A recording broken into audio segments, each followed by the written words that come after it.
Bab 1564. Bersenang-senang. Saat ini, seluruh dunia abadi hening seperti kematian. Ketua klan yang dianggap tak terkalahkan oleh semua orang dibunuh oleh pria berbaju biru ini. Pembunuhan instan dengan satu pedang. Selain itu, dia meninggal bahkan sebelum sempat mengucapkan sepatah kata pun. Ketua klan Kaisar Abadi yang mati dengan paling sedih. Di sisi lain, wanita misterius juga terpana. Dia juga membenci ayahnya, tetapi tidak sampai ingin dia mati.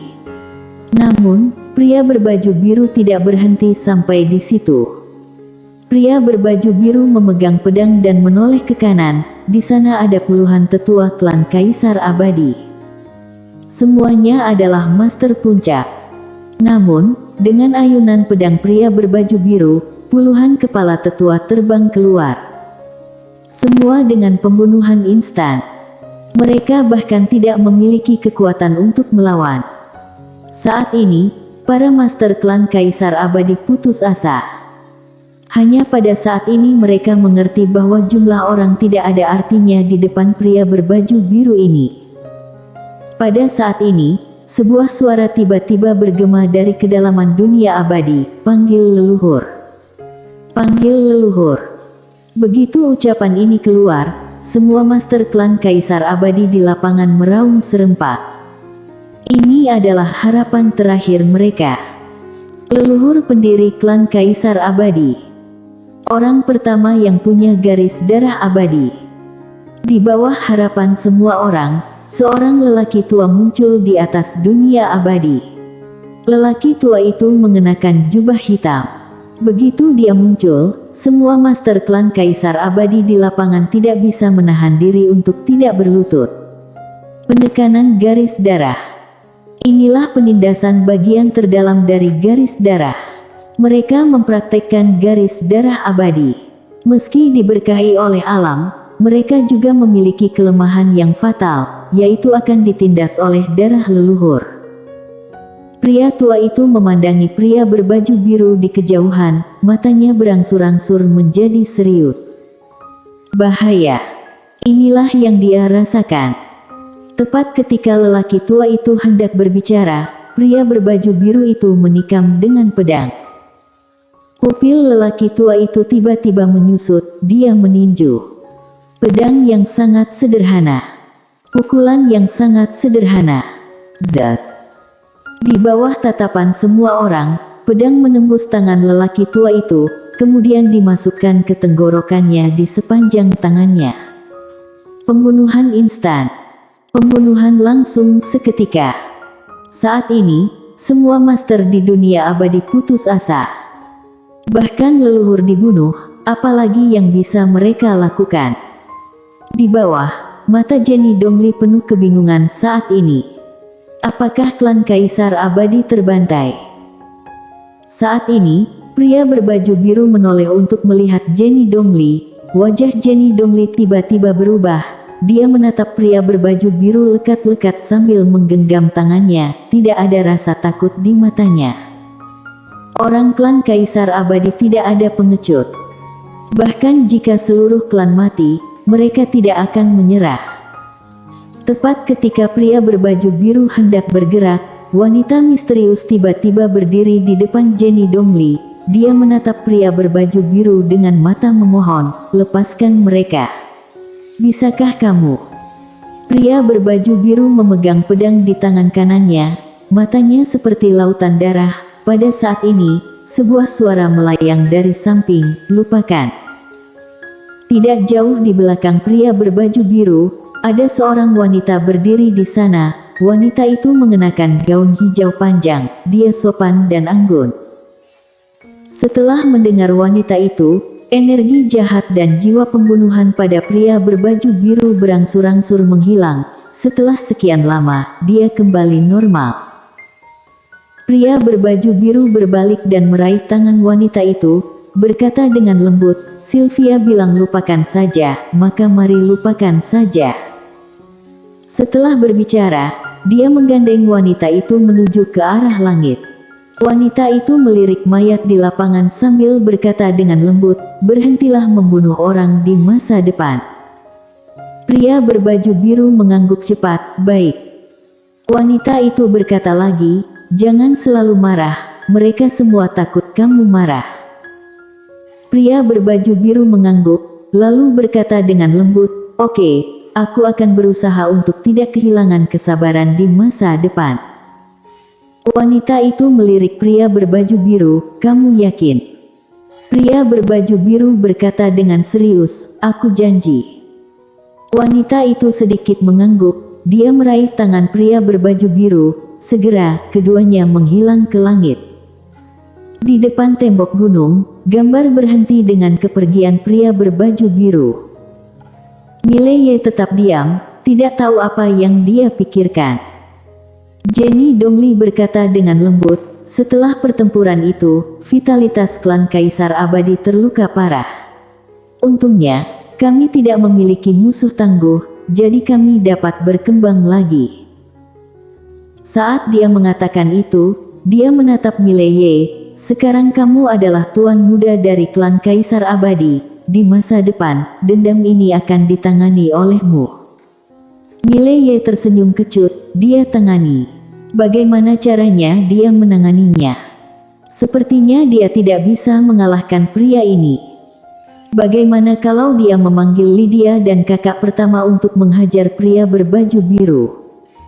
Ide ini oke. Kali ini Jenny Dongli berkata lagi, "Kamu sudah sampai di alam fana sekarang, kalau mau meningkat, kamu hanya bisa naik ke atas alam fana." Mileye tiba-tiba berkata, "Aku ingin meningkatkan tubuh fisik." Jenny Dongli berkata, "Aku hampir lupa ini, tubuh fisikmu yang saat itu sangat bagus. Apa kamu butuh sesuatu?" Mileye berkata dengan nada berat, "Aku punya teknik pelatihan, tapi aku tidak tahu apakah klan Kaisar Abadi punya yang lebih baik." Jenny Dongli berkata, "Tubuh Taoisme." Mileye sedikit terkejut, ketua klan juga tahu tubuh Taoisme. Jenny Dongli tersenyum kecil, pemilik kitab Taoisme itu adalah orang yang sangat luar biasa, karena dia pernah menembus 7 dimensi dan 8 dimensi, dia menerobos terus ke atas. Namun, ketika dia hendak menembus 9 dimensi, aku menghentikannya. Mileye dengan cepat bertanya, apakah dia tidak masuk 9 dimensi pada akhirnya? Jenny Dongli berkata, "Aku mengundangnya untuk datang ke 9 dimensi sebagai tamu, tetapi dia menolak." Alasan mengapa dia datang ke 9 dimensi hanya karena ingin tahu tentang 9 dimensi. Belakangan, dikatakan bahwa dia pergi ke wilayah iblis yang jauh. Mileye sedikit penasaran, wilayah iblis. Jenny Dongli mengangguk, "Tempat yang sangat jauh dari kita, lebih jauh dari dunia surga.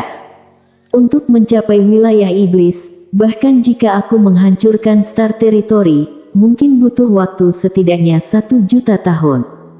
Tapi, entah itu dunia surga atau wilayah iblis, untuk berjaga-jaga, klan Kaisar Abadi telah mengirim orang untuk mencari tahu sejak lama.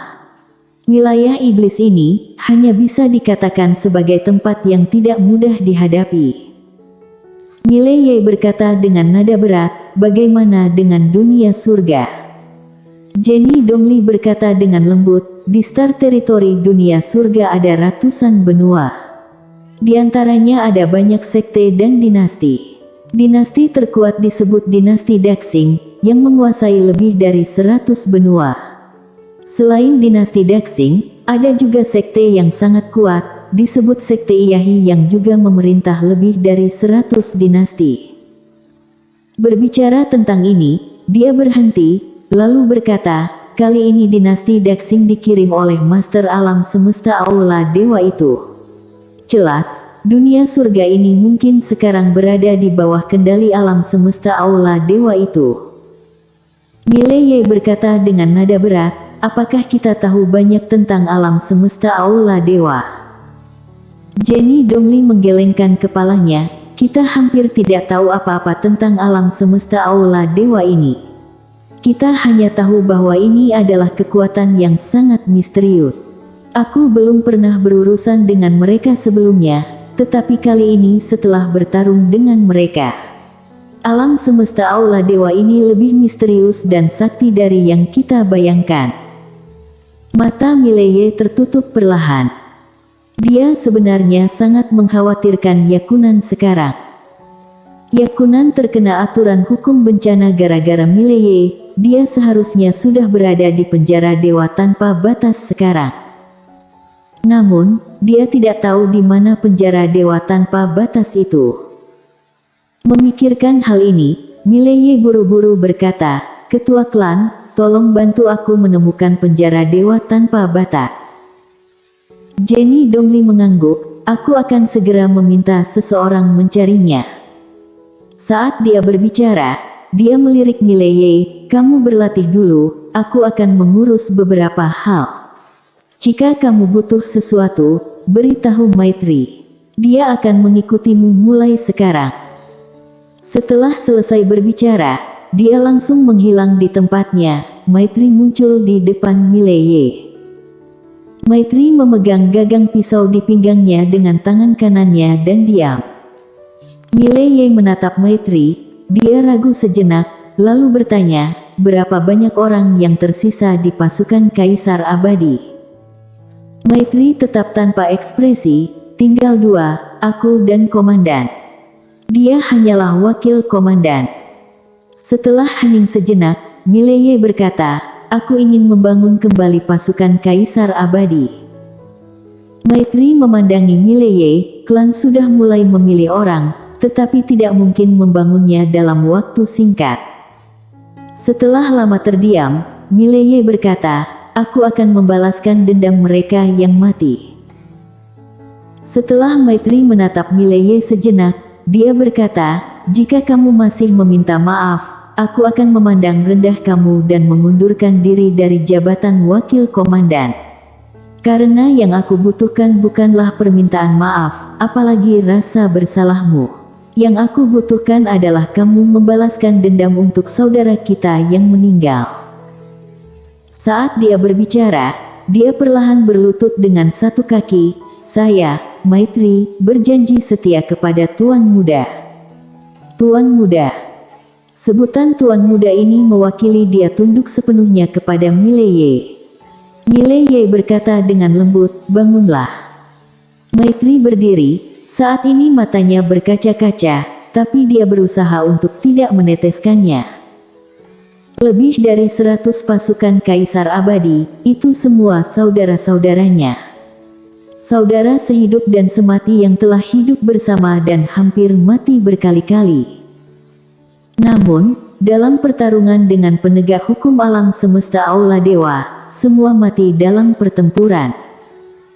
Dalam pertempuran belakangan dengan dinasti Daxing, sebenarnya dia juga ingin mati, tetapi Master Penasehat Dewa membawa pergi semua orang. Dan alasan kenapa dia masih hidup sekarang adalah untuk balas dendam. Mileye tiba-tiba berkata, "Keluarga mereka." Maitri berkata, "Semuanya telah diatur." Mileye mengangguk, "Baguslah." Setelah berbicara, dia duduk bersila, lalu merentangkan telapak tangannya, menara kecil muncul di tangannya. Mileye berkata, "Aku ingin darah gadis kecil itu." Sebuah botol giok putih tiba-tiba jatuh di depan Mileye. Menara kecil tiba-tiba berkata, "Majikan muda, jangan menelan darah Yana seperti ini, darahnya sangat kuat, jika kamu menelannya dengan paksa, tubuh dan jiwa kamu tidak akan mampu menahannya."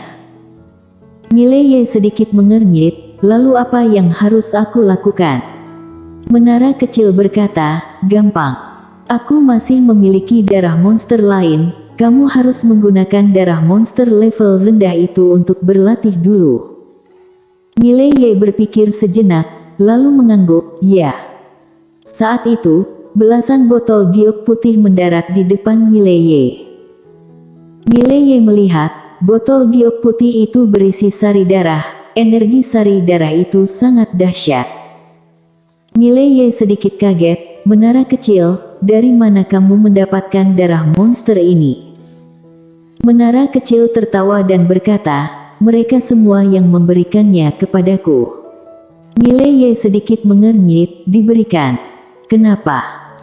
Menara kecil berkata, "Mereka semua dibesarkan oleh si putih di menara aku. Jika mereka ingin tinggal di dalamnya, bagaimana mungkin mereka tidak menjilatku? Selain itu, aku memiliki hubungan yang sangat baik dengan si putih. Jika mereka menjilatku, maka banyak manfaatnya." Mileye hendak berbicara. Pada saat ini, dia sepertinya memikirkan sesuatu, tiba-tiba bertanya, "Menara kecil, kamu bilang si putih kecil itu memelihara sekelompok monster di menaramu?" Menara kecil berkata, "Ya."